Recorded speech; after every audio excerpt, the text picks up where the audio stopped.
Today's session is all about making the most of issued job, essentially to help you make the most of scheduling work to engineers.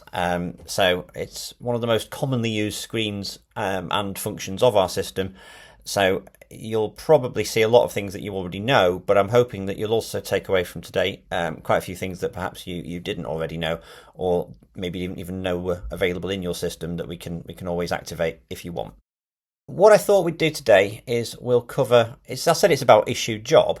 So obviously there's the issue job screen, which we're all familiar with. You can see my little screenshot there. You've got the issue job button, which prompts the screen I'm going to talk about. That is one of the most commonly used screens. I said before, it's used day in, day out by all our contractors. Even if you're not using the mobile app, people use it just to place things on the operative diary.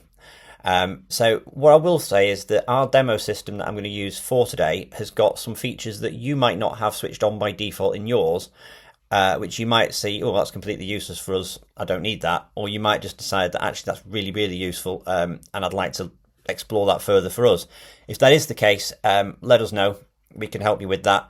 Usually what we'd suggest is maybe making a fresh copy of your test system, setting up these new features on there so you can have a play with them.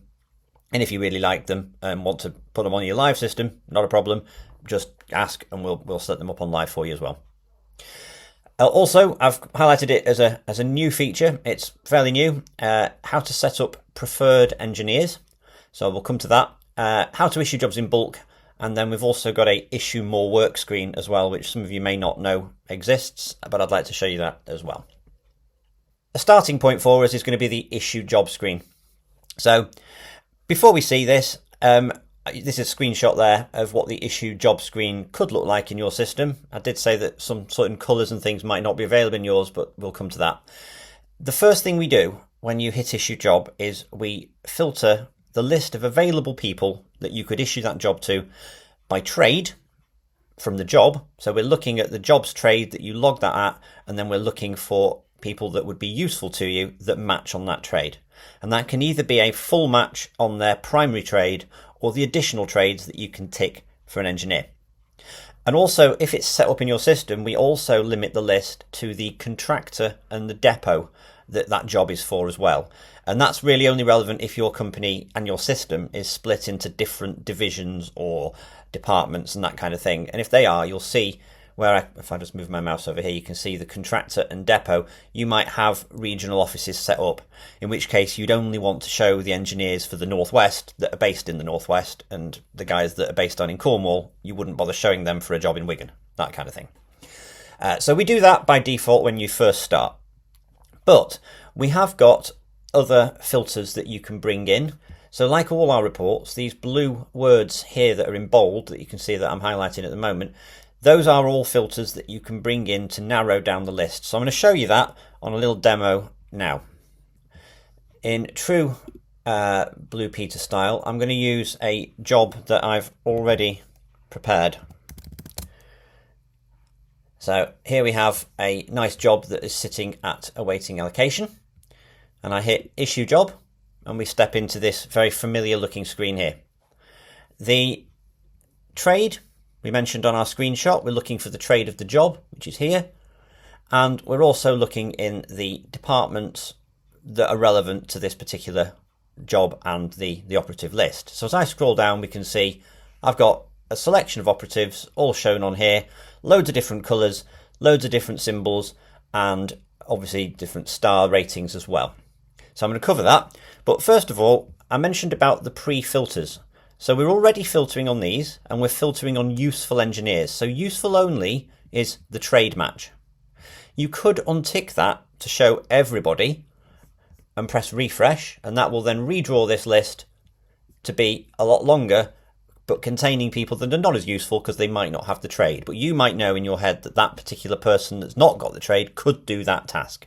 So not necessarily for a gas job, but certainly some of the more menial tasks that you might get. Certainly PPM checks and the like, you could put anybody on testing the water, for example. So just going to refresh that back to our useful list. Now, I mentioned that we've got additional filters. So where we have things for include apprentices and include subcontractors, those are filters that you can bring in to say, I want to include apprentices in this list, and then refresh. and that will then go away and put any apprentices on that exist as well. Now, to add to that, these filters for including apprentices and including subcontractors, those are system options that can be set all the time. So if you want to have your subcontractors always showing on the list when you try to issue a job, then having that pre-selected like it is in our system here will always show your subbies in that list. If you don't want them there and you just want the in-house operatives, again, we can set a system option to remove that, and we can also do the same for apprentices so that you either have them on all the time or you don't, but that doesn't stop you, of course, doing what I've just done and going in and editing the filters yourself and then hitting refresh to change the list. So that's your filters. You can do all sorts of things as well. You can highlight a particular operative, you could highlight a trade, and also we've got the region field. I'm going to come to region in a little while. While we're looking at buttons and things that you can do to refresh your view, we take you straight in at roughly, well, on today. We can also set you in at when the job is due, but you can also use these buttons to bounce around the calendar quickly. So you can go to today straight away, which will draw it back on the current week. View the target date, and that's the target date of the job. So that'll bounce us forward in time now till when the job is actually due. And I can then come back to today's date again if I want to. I can reveal weekends. And again, this is another system option. If you do regular work at the weekends, then you might want to have the weekends always showing on your calendar view rather than having to keep toggling them on. If you want that, let us know. There are system options to change that so that they're always viewable when you come to this screen. You can also use the filters here to navigate the months and the years, and also they've got these little sideways arrows here at each end to take you forwards and backwards through the weeks. So as you can see there, I'm just bouncing forwards and backwards in the weeks. So all this, easy navigation. If I scroll down and just have the calendar in view at the moment, what I'm going to show you is I'm going to try and just discuss each of the different icons and the colours and what they all mean. If I miss anything, let me know. I think I've got everything covered, but we'll see how we go. So in terms of the colours of the calendar events, so by those I'm referring to the bars that you can see here. So at the moment, today's day, it's Thursday. So issuing jobs for Monday, Tuesday and Wednesday this week, they're all highlighted in red because we're sort of saying that you really wouldn't be issuing a job back in time to schedule some work in. So we're sort of highlighting the fact that those are almost out of bounds. It doesn't stop us doing it because you might be retrospectively doing something in the system, that's fine, but we deliberately show them in that red colour sort of to prevent you doing it. Moving forward to the days that we'd be interested in, you can see that a day where we've got a full green bar means that there's full availability. One such as this guy here, who's got half green, half red, means that they're only half booked up for the day. So you could potentially fill the rest of their day with this job. And blue is an absence or a non-job task. So in this one here, we've got Mike's on a few days away, lovely. And we've got a dentist appointment here and another holiday here. So the blue are your non-job tasks or absences, and also your green is availability and red is unavailable. The day colours, now those also mean something. So the shading is what I'm going for here. So if I just scroll us down past this, you may have already, I'm sure all of you have seen this. This is the key or the legend for what all this means. So to work through them, the lilac colour, everybody's monitors display things differently. So I'm going to call that lilac. That's what I think looks like lilac. And that is this colour here. That one is the new feature that I mentioned that I'll be talking to you about in a little bit more detail in a few more minutes. And that's to do with the preferred engineer. So if you set a preferred engineer against a site, then they will appear at the top of the list automatically, as this one has, in that colour. But as I say, more on that later. The pinky colour, if you want to call it that, I think that's a sort of a pink shade. That's where it's out of scope for the required date of the job. So I mentioned that these are obviously back in time. If I take us to the target date of the job, we can see the target when the job is got to be done by is the Tuesday of the 24th. Anything after the Tuesday of the 24th also goes to that pink colour because it's out of scope of the required date of the job. You could still issue the job for then, absolutely no problem, but it's warning you that really in this period here that's green in colour and in yellow, which I'll mention in a sec, that's where you want to be issuing your job. So the green here, this is a match on the trade of the job, and also it's matching on the region of the operative and the job as well. So when I say region, you might not have this set up. So region is an additional field that you can set against both properties or assets and also your operatives. So you could do that to say you had a northwest region, and you tag all your sites that are in northwest, and your operatives that operate in the northwest would also have that same region set. And so when you get a northwest property coming up and a northwest engineer is available, they're shown in green like this when they are a trade match. So green is a match on trade and region, and yellow, which is probably what a lot of you are used to seeing in your systems, is a match on trade alone, not including the region. So that's your colours. We've also got some icons that you can see. So this little one here, as you hover over, you get some information text coming up to tell you what these icons mean. So the one there that I would say is a little crown, that's your preferred engineer. So he's been designated as the preferred operative for that particular site. The spanner, or the wrench for American, is the primary trade match when it's got the blue handle. So what I mean by the primary trade is when you set a primary trade up as the live search, the blue one, the main trade against an operative, that's what this one is. The other one, which you can see here, is the match on a secondary trade. That's with the orange or yellow coloured handle. That's in the operative setup when you tick additional trades from the multi-trade list, and you tick many of them in that list. That's what that is. So you've got your primary trade match and you've got your secondary trade. And this little map here, I think it's a map, is a region map. And so you can see here that this job is a match on the northwest. So as I said, this job here has got a site that's tagged against the region of northwest, and these operatives here that have got that icon are a match on that region. Finally, we have our stars. Now, I think we're all used to seeing these. The star ratings, if we go down to our legend here, are all to do with the proximity of the job to the engineer, whether that be their starting postcode or any other jobs they've got that day. So, first of all, the proximity distances, these can be set in your system at system options. So if you only ever work in central London and you literally travel 5 mile radius, then having this set up here is a bit useless for you. You'd want to have that set a lot more closer together so it makes more sense to you, because you're never going to have something in 50 miles that you care about. Equally, if you've got a larger geographic span, you can tweak them there as well, and they're not set in stone. We can, just get in touch. We can change these whenever you want us to, and that's not a problem at all. It's literally a 2-minute task for one of us to do for you. So how the star ratings work: if you have set a postcode in your operative setup screen for the operative's starting location, so if everybody reports to the office every morning before they go out to site, then that would be your office location postcode. If, however, they begin work from home, you can set their home postcode in the system against them. And so that will then, when they've got an empty day, show a star rating. So this guy here is a 2-star rating from the property of the job to his house or his starting location, which is within 25 miles. But this person here, who's got a 4-star rating, is much closer. So despite the fact that they're not necessarily a region match, it turns out they are closer. So you might give it to that guy. So we use these to help you schedule your work.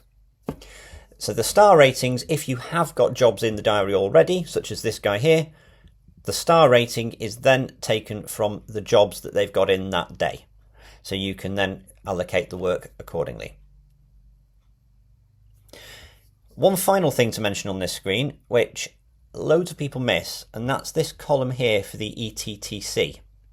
So the estimated time to complete is what that is, and that is run from the job. So the estimated duration on this job is an hour.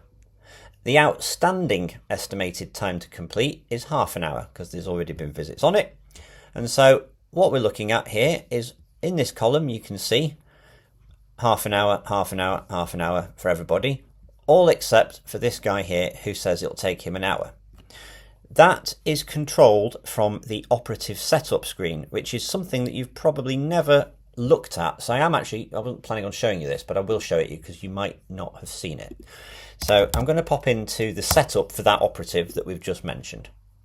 So here, if I scroll down a bit to the section just above the QR code, we've got here a work rate percentage.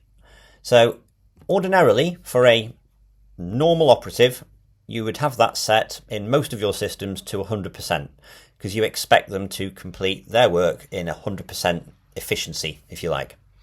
If you've got a newly qualified engineer who's basically just become, say, I don't know, been an apprentice and just qualified, or is struggling to complete work at the same rate as somebody else, say, you can set their work rate percentage to be lower so that when you do things like issuing jobs, you can see that when you're issuing this job out to this guy, you need to be allocating it for an hour rather than everybody else on this list that's based on the work rate of half an hour. I hope I've made sense with that. If I haven't, please ask in the chat and I can always go back over that bit. So that's how it works. That's all the different icons. So we've clicked issue job. I want to give this job to somebody to do the work. Let's say I'm going to give it to my preferred engineer. If I click on that day, really easy, you can click an available slot, which will pre-stamp it with the times in that slot. Or if the slots are all full up or you want to do a specific time, you can overtype a time down here. That's also fine. And also you've got the ability to book the anytime slot automatically, and anytime will plonk it in the diary at 23:59, which obviously is not the time you want them to attend, but it just basically means that it's not been tied to a slot. It displays on the mobile app for the engineer that they're to go anytime that day. So I'll set it to there. That's fine.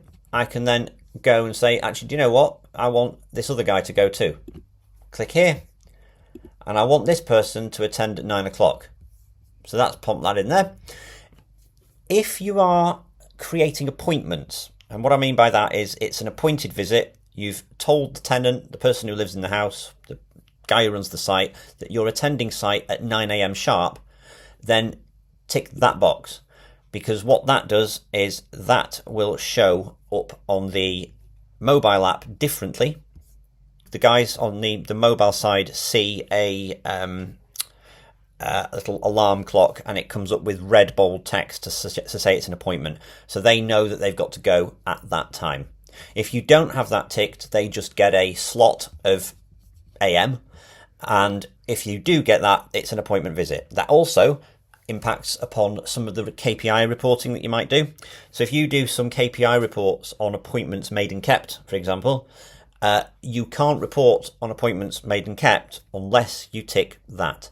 So if you have got that report there, KPI appointments made and kept, so if you schedule 10 appointments and you only manage to hit 5 of them, then your appointments made and kept report is going to show a 50% hit rate on your appointments. But if you don't tick that box, you'll always show that you've had no appointments to report on. So if you are doing appointments, I can't stress enough, you must tick the appointment box to do that. And I think, I'd have to double check this, I think we have a system option that automatically plonks that in for you as well if you need it. But that also can be a problem if you're not scheduling appointments every time. You can end up impacting yourself negatively on that. So anyway, moving on, you can issue jobs. This is one of the things I get asked on implementation days all the time. Can I issue for multiple people? Yes, you can. You just keep clicking them and they keep appearing. You can adjust the duration of the visit. It's supposed to be an hour, so it's done in minutes. You can overtype that if you need, and you can remove things. And the repeat days is to repeat it for some further days. If you put on a Monday and then issued it out for a further 4 days, that will fill the diary for Monday through Friday. So obviously to issue the job, you then simply hit continue and that places it on the diary. I'm just going to do it for 1 day and you can see it happening. See, that's showing it's been successful. If I now go to issue the same job again, we can see it's in our diary here, ready to go. If there's anything on there, as I said before, that you think that you could find really useful in your systems, please let me know. And we can look to adding those in for you. So moving on, our second part of today's session is about preferred engineers. So I've mentioned this already. You saw it on the calendar view just then for the preferred engineer of Ian Mellor with the little crown symbol, and he appears at the top of the list. Well, this is basically controlled by the site details that you'll need it setting up as a site detail. Now, some of you can do that yourselves. Most of the time, though, we tend to set the site detail up. But what I mean by site details, it's the additional information that you can get to by the screenshots that I've just shown you on your screen now. So when you're going to log a job, if you click here where you've got this little site icon, that steps you into the site details. And also you've got the view details button on a job sheet that also steps you in to the site details. So what I'd like to do is I'll show you on here. If I just go back into the job sheet for this particular job here and editing the site details by clicking view details.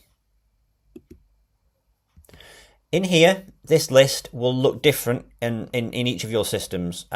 Things like this, standard access notes and potentially violent person, attending pairs, manual, these things here, you'll probably have those things in.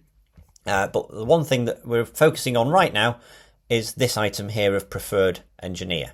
And you can see at the moment it's set to Ian Mellor. If I edit that and I pop a semicolon to separate Ian Mellor from another person, and I stick another guy's name in here, and then I press continue. When I go to issue job, we can now see that I've got 2 preferred engineers.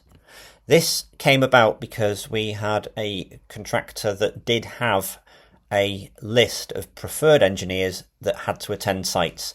So they had a list of, say, 2 or 3 lads that they wanted to send to a particular place, and that worked across their entire contract with their customer. I think it was so that they had that relationship. It was always the same people that went, not different people every time, that kind of thing. And if that's something that's interesting for you, let us know. We can help you set that up. And as you've just seen, it's really easy to keep on top of by editing the general details of a site in a job. And you can take things out, put things in as quickly as I've just done there, so that when you hit issue job, our gentleman Carl has now disappeared as being a preferred engineer.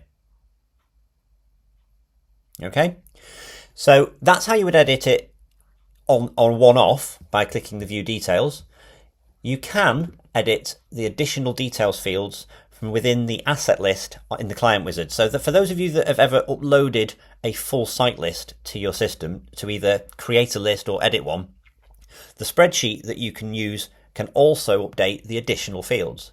So whilst this session isn't about that, and I'm not going to cover it in detail, I will show you what I mean by that.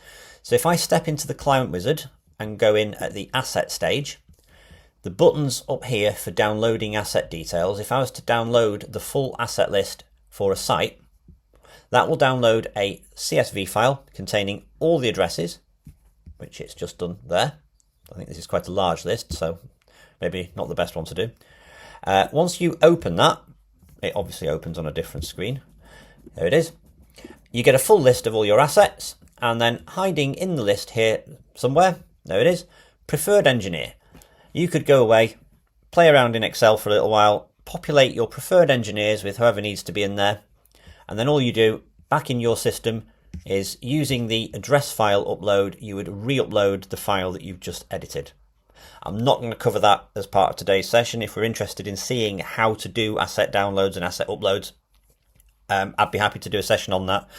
Just let me know if that'd be of interest and I'll add it to the list, and we can certainly do that.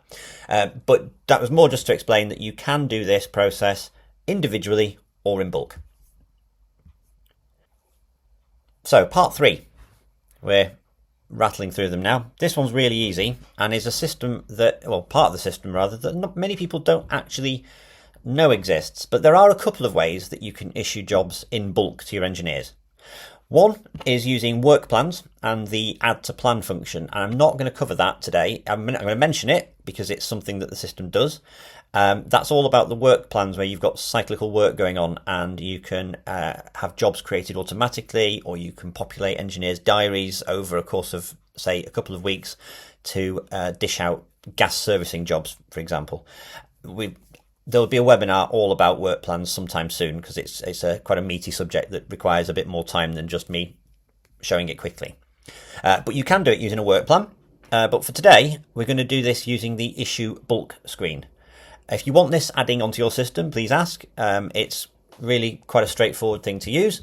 So what I'm going to do is I'm going to just quickly show you how that works. So if I press my home button just to go away from everything. In my demo system, it's under the Create menu item, and it's simply called Issue Bulk. Some of you might have that in exactly the same place, or it could be hiding somewhere else in your menus. As I say, if you'd like this adding, let me know. But what this does is this will present to you a list of jobs at a status. Usually, it's at the status of awaiting allocation. As you can see here, it's filtered by awaiting allocation. However, we can tell your menu item for Issue Bulk to do a particular status. So it could be that actually you set up 2 menu items, one for reactive jobs, normal jobs if you like, and then another one for a status of PPM works awaiting allocation, so that they produce different lists for you.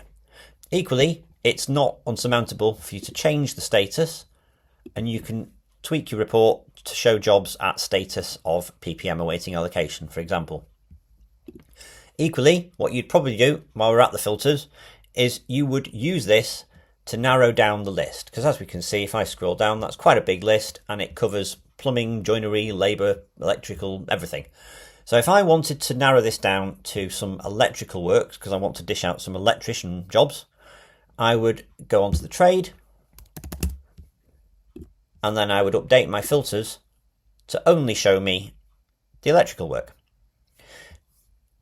Using the operative field here, I then choose the name of my operative that I want to issue the work to, and I can use them manually by edit. I can change the date and the time that I want to issue the work. I can make it an appointment. So I talked for a little while about appointments and the flag for an appointment and what it does. That's this one. And what you would then do is you'd go, yes, I want to issue that one, and maybe that one. And then you press issue selected and that will issue them to that guy. If you wanted to issue all of those for the same day, because you did, you might want to look at the postcodes and the locations before you did that, but you could simply say, I want to do all these next week, apply to all, and then that will fill in everything on there for the same date for everybody. Select them all and then issue. There you go. So they're all the same date. They're all ticked to issue. I want those 3 to be appointments, and then I just hit issue selected, and that has then issued 11 jobs to Derek Jones. And then I could, of course, remove my electrical filter and start again working my way through gas jobs and so on. So issue bulk, it just takes away that step of having to click into the job, click issue job, find your date, choose the slot, then press issue. Instead, what you get is a list where you can just simply go, yeah, they're fine, tick, tick, tick, tick, tick, issue. Obviously, you need to select your operative first. So that's how you can bulk issue. If you'd like that setting up in your system as a menu item, or you'd just like to have a play with it in your test system or whatever, please ask. That's not a problem. We can do that almost immediately for you. It's a really quick thing to do. So finally, we have a tool called Issue More Work. Some of you may have spotted this. It's a button that exists on a couple of places in the system, and you can use it to quickly give out work to operatives if maybe their day's looking a little bit light, or they're about to finish work, or they've had quite a few no accesses today and you need to give them a bit more work to do. You can do it from some selected widgets on your dashboard, but also from the week view of the operative diary as well. So what I'd like to do is just quickly show you how you can do that, and maybe this could be something that you guys could then start using yourselves to just quickly give out work that's relevant and also in the right area. So I'll show you how it works. I mentioned that there are selected dashboard widgets that this works on. The one I've picked today is the issued workload this week by operative. I always set this one up on new systems. I like it. I think it's a really useful visual representation of who's got what, but also shows who's being a bit rubbish and gone overdue on all their jobs, which in our demo system is everybody, particularly Mike, obviously. The one I'll just click on because I know it's going to work for me is this guy here, Derek Jones, for Friday this week. If I click on there, he's got one job to do. I think I could give him a bit more to do that day. If I click on there, this loads a report. Well, rather, it loads 2 reports at the moment. So you can see you've got this job that we've just clicked on. That's the list of jobs. So you've just got the one. But also down here, we've got a report that is showing jobs that are due with a target date of the date that this one was for, and also a trade match. So on that date, for this one, there is also kicking around another job that's due that day, that's a 2-star rating, and you can decide whether you want to issue that job out now to that guy. So I might go, yeah, absolutely.